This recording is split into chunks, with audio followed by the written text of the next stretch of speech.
Hey guys, so if you are tired of frying your potatoes or even eating it with egg sauce, you don't know what else to do with your sweet potatoes, stay with me.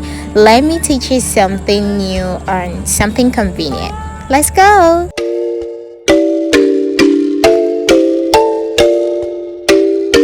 So all we need to make this is our fish, our okporoko, our ehuru, our uda, seasoning cubes, some uziza seeds.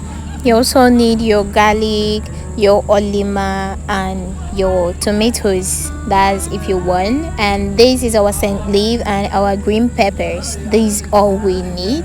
So we go ahead to wash our vegetables. I mean, you can't believe what happened to me in the kitchen. Why? Why?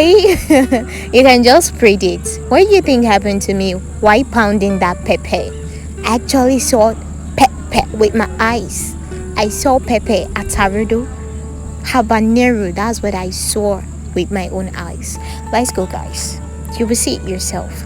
So practically, like, you don't need to do much. Like, this is not a step by step whatever. Like, you don't need to do this one, put in this first, put in that first, and all of that. I just wanted to pound everything together, and guys, boom, it happened. Pepper entered my eye. Pepper entered my eye.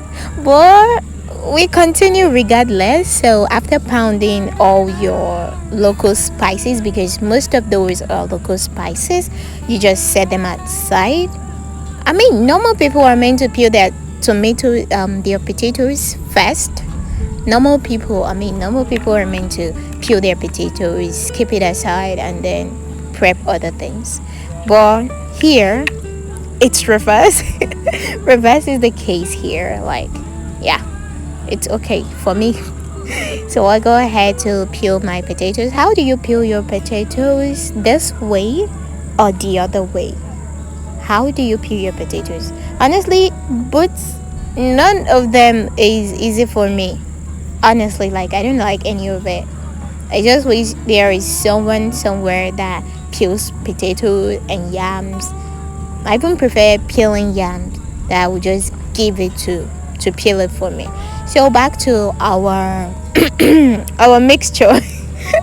Oh my goodness, like the color is so but don't look at the color.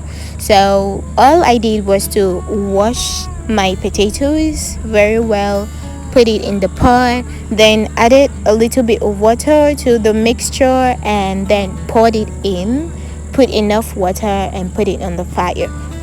But if you don't like your porridge, like if you like your porridge really thick and less water, you can actually reduce the amount of water. Okay, you can reduce the amount of water. You can control that. But for me, like, I wanted to be seeing that porridge, like that porridge, I don't know what is it called, that water from the potatoes.